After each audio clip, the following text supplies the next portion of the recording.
khususnya kita berikan dapat menghadiri acara seperti dan rangka akhirnya menyembah Romo Hidayat saya memperingati hari Wahidiyah yang ke-59 sekaligus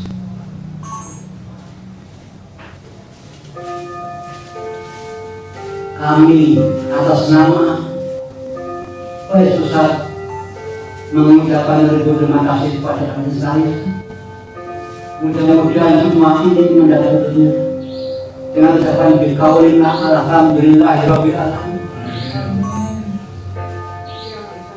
Tidak lupa pula, marilah kita bersama-sama menyanyikan salawat dan salam yang seindah-indahnya kepangkuan beliau suatu syafaat Nabi Muhammad sallallahu alaihi wasallam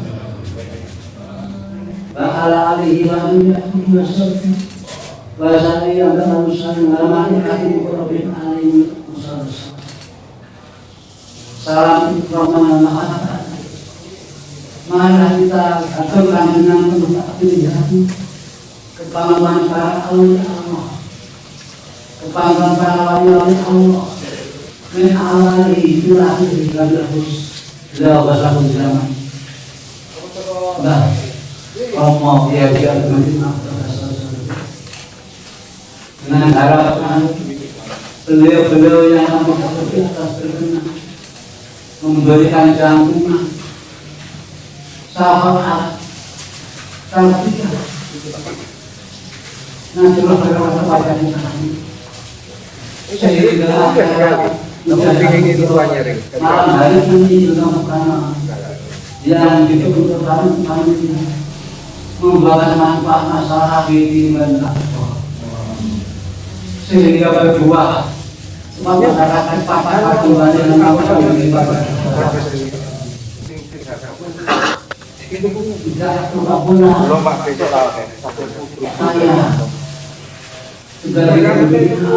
saya sebagai saya ucapkan terima kasih dengan jazakumullahu khairan sa'adati mengenai soal-soal yang saya terangkan khususnya yang tidak benar saya apapun yang mohon dimaafkan segala yang akan kami hadapkan hadirin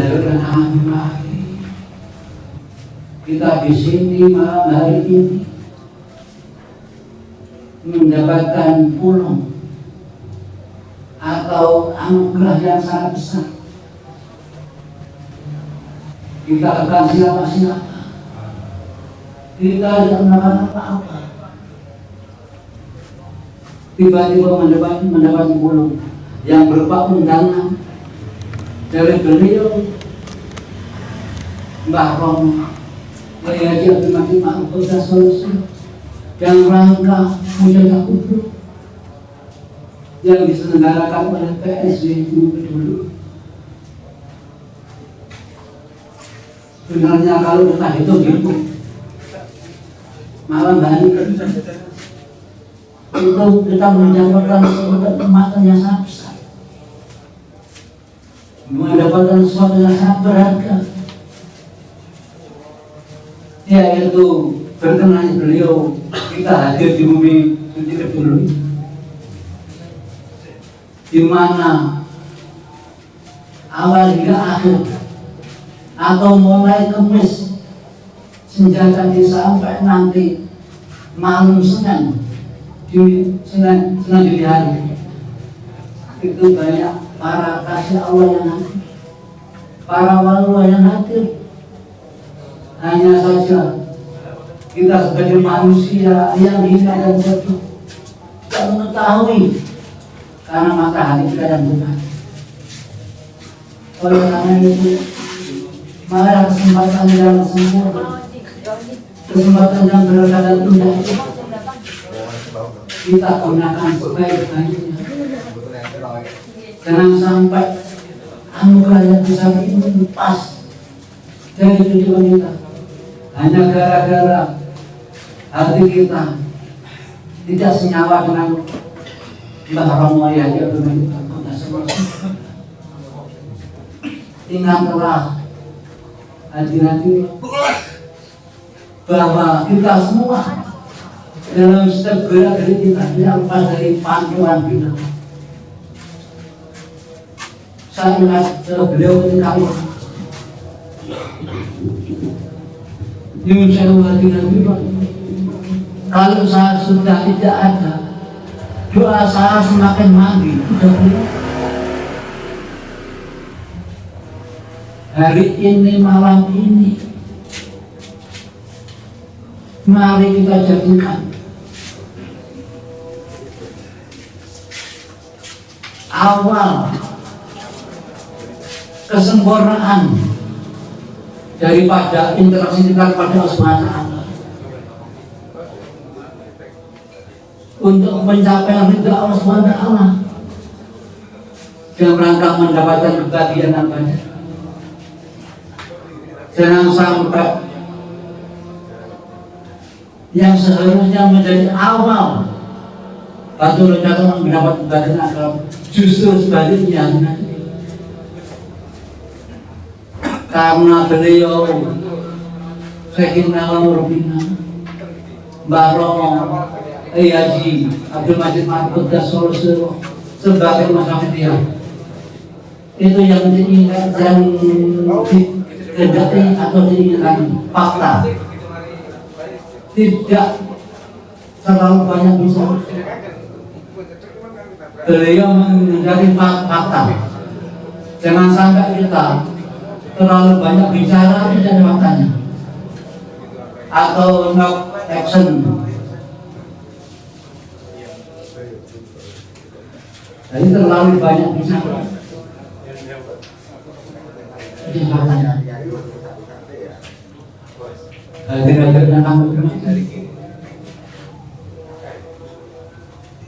Dengan adanya kita di sini,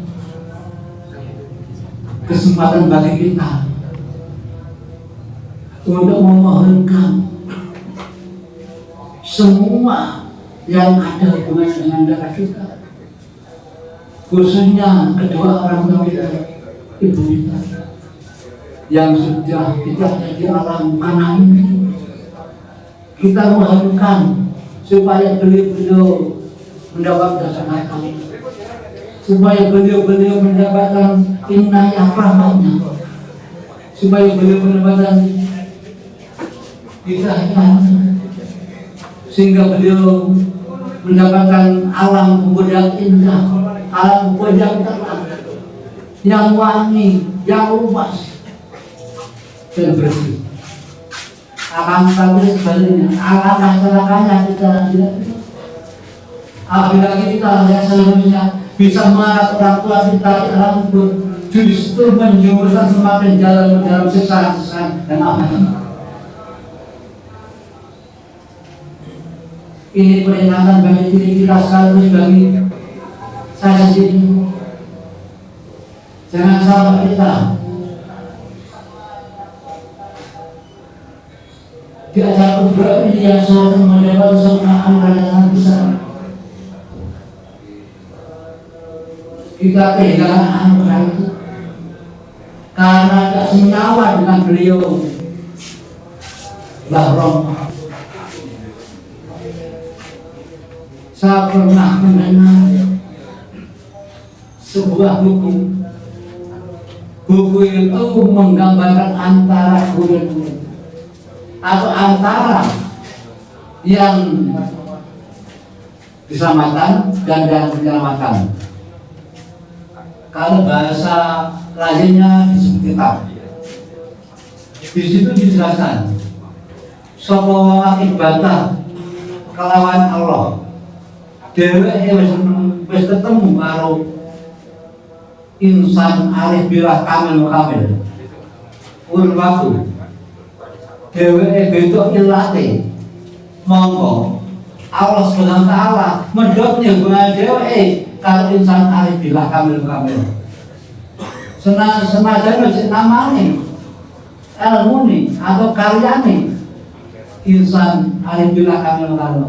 Lamun ilahi akan adine cabut Allah sawas urip. Menawi kalimat hukum menika diterapkan dumateng wahidiyah, dumateng perjuangan wahidiyah. Kita dalam usul sampun ketemu balik insan arif billah kamil. Senajan secara geger moto anak boten nanti paham. Pokoknya pun Allah maya wahidu ya ahkam ya wajib jawab lanjut terusnya. Ini otomatis bertemu kali insan kamil arif billah. Lazim dalam kinerja perjuangan kita berbeda pendapat. Itu Allah SWT sudah memutuskan kita dengan baik. Artinya apa? Dalam sebuah perjalanan kita dalam perjuangan, kita mempunyai pendapat lain.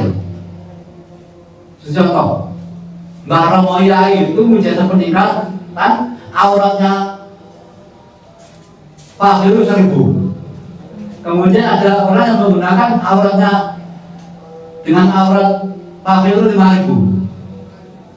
Itu katanya lebih kelihatannya lebay. Tapi pada kenyataannya justru kita tidak diakui oleh Allah sebagai pengikut Romo. Maka itu harus hati-hati dalam ini. Harus sesuai apa yang dikehendaki Romo. Hadirin ingatlah di saat kubro ada Mbah Romo Yai mendahulukan 3 perkara. Dahulu itu diawali dengan pertanyaan. Hadirin sanggupkah panjenengan sekalian dados pakelah kula. Saat itu semua yang hadir ya sanggup. Dengan adanya jawaban itu, kemudian Mbah Romo itu melanjutkan jauhnya. Kalau begitu, sholawat wahidiyah, kula ijazahkan dumateng panjenengan sekalian. Panjenengan sekalian angsal ijazahkan dumateng tiyang lingku tanpa izin siapapun. Saumpamanya panjenengan sekalian nemu akan lembaran sholawat wahidiyah dumateng taun sama panjenengan akan sah-sah kemauan lan tanpa izin siapapun. Nasib beliau ngerjakan kalimatipun. Hadirin yang kawula hormati.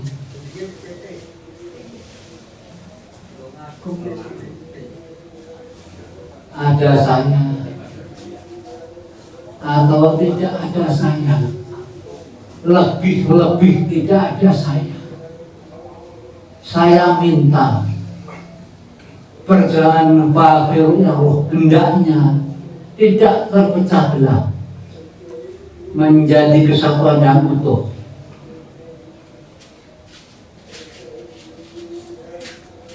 Qalbun wahid wal jasadi, berat sama dipikul, ringan sama dijinjing. Ya. Dengan adanya kalimat itu, maka beliau begitu menghendaki bahwa sholat tidak terpecah belah, tidak terkotak-kotak, menjadi kesatuan yang utuh.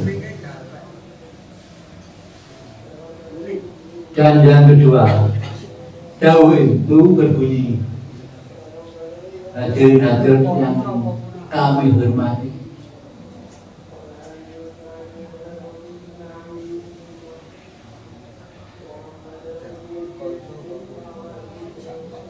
hal-hal engkang nimbulni fitnah lan merusak perjalanan Bakhir Allah kula suwun dibuang tebih-tebih. Itu kalimatnya itu. Intinya dalam perjuangan itu janganlah kita sedikit-sedikit menilai orang, sedikit-sedikit mau menghakimi seorang. Bahaya.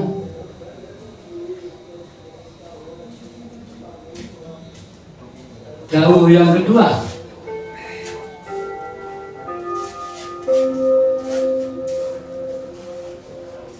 acara-acara besar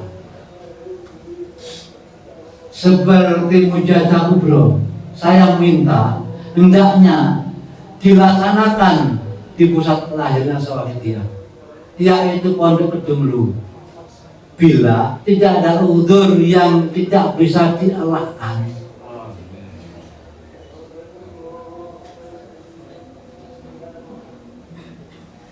contohnya lek wonten pengamal saking Semarang utawi saking Jakarta boten saged menghadiri kubro amargi boten wonten samu nyuwun sewu tanggane utawa sing kepanggih dong biayai ndongaaken wonten Kedunglu. Mbok terpaksa boten wonten otomatis undur nggih dilaksanakan dumateng beliau masing-masing. Barang yang Mujahadah Kubro mulai jam 8 hingga selesai, sehingga dengan ada jauh itu otomatis dilarang keras melakukan mujahadah Kedunglu yang melibatkan kepesertaan apalagi perizinan. Itu jelas. Yang nomor 3 ini rabi lebih keras. Hadirat panjenengan kula suwun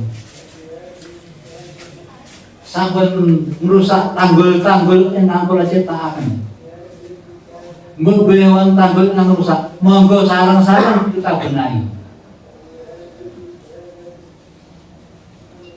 Menawi panjenengan tetep nekat merusak tanggul-tanggul ingkang kula ciptakaken, akibatnya panjenengan tanggung kiamat. Makna saling jauh itu sangat jelas. Yang pertama, beliau menghendaki perjuangan Rasulullah bersatu padu tidak terpecah belah.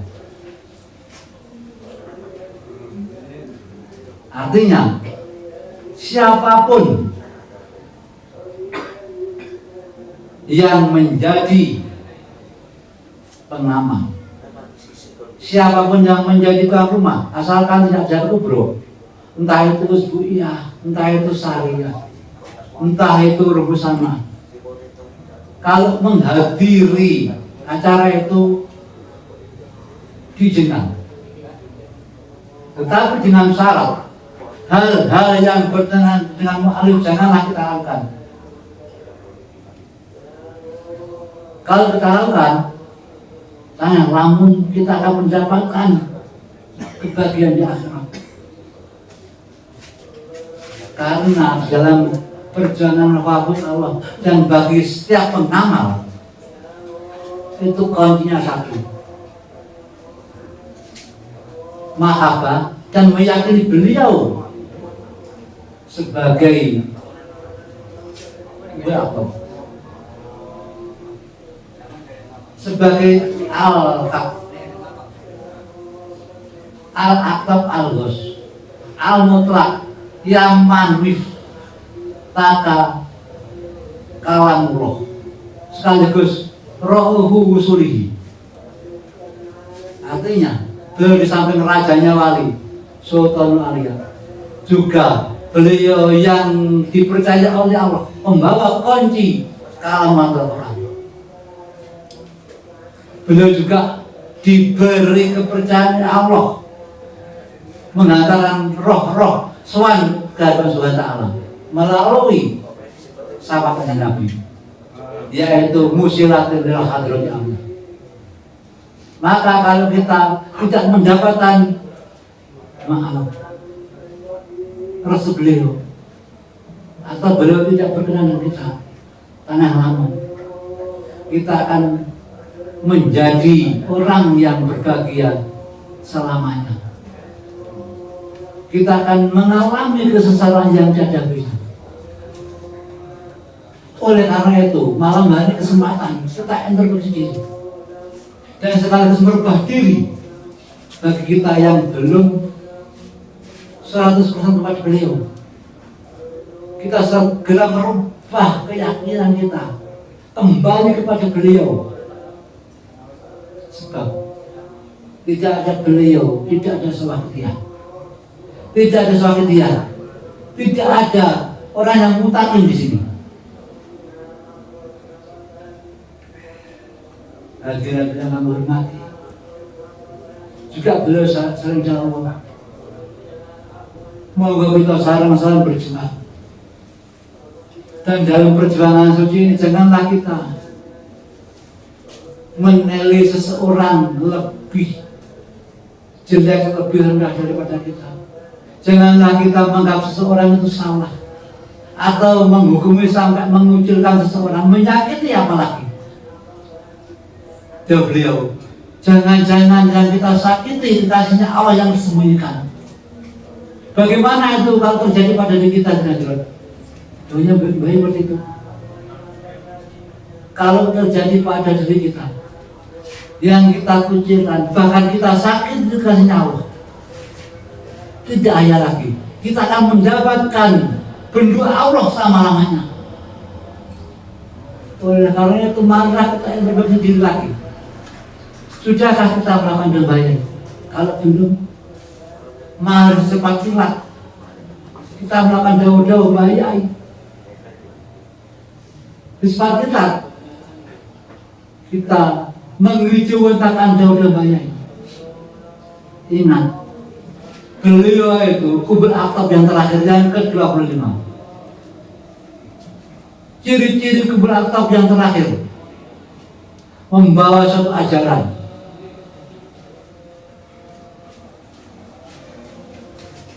Fatihah 5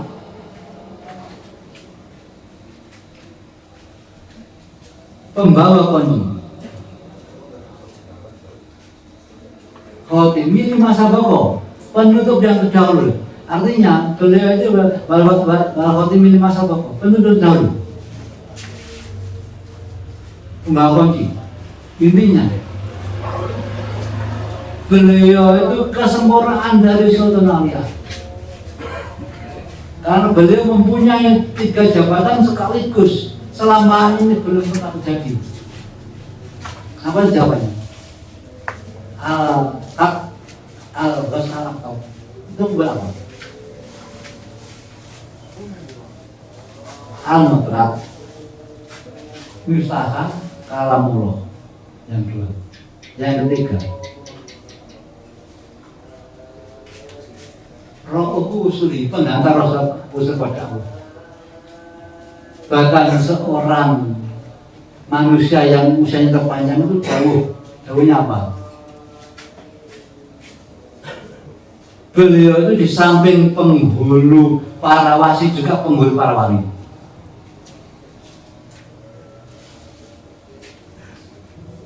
Terus bagaimana kalau kita tidak mendapatkan suatu restu beliau? Kita sia-sia. Kita akan mengalami kehancuran yang sangat dalam. Karena apa? Kalau kita punya salah kepada beliau, tidak akan ada yang memberikan pembelaan terhadap kita. Beliau kunci dari segalanya. Satu contoh, kita salah kepada Allah, dibela kanjeng Nabi. Salah kepada kanjeng Nabi, dibela Mbah Romonya. Sedangkan kalau kita salah kepada Mbah Romonya, siapa yang bela? Tidak ada sama sekali yang tidak. Oleh karena itu, jangan sampai kita bertentangan dengan beliau dalam segala hal, khususnya kepada Allah. Kita lakukan saja apa yang diinginkan beliau. Insya Allah kita akan mengalami kebahagiaan akhirat. Oleh karena itu, marilah kita bersama-sama introspeksi diri, bersama-sama mohon ampunan kepada Mbah Romo Yai, bersama-sama mohon ampunan kepada Kanjeng Nabi, bersama-sama mohon ampunan kepada Allah, dengan niat lillah, lil rasul, lil ghos, dengan penerapan bir rasul bil ghos, dan dikunci dengan penerapan billah, sehingga semua gerak-gerik kita akan berdalam ibadah dalam setiap saat. Monggo kita lillah, lil rasul, lil ghos, bir rasul bil ghos, dan billah.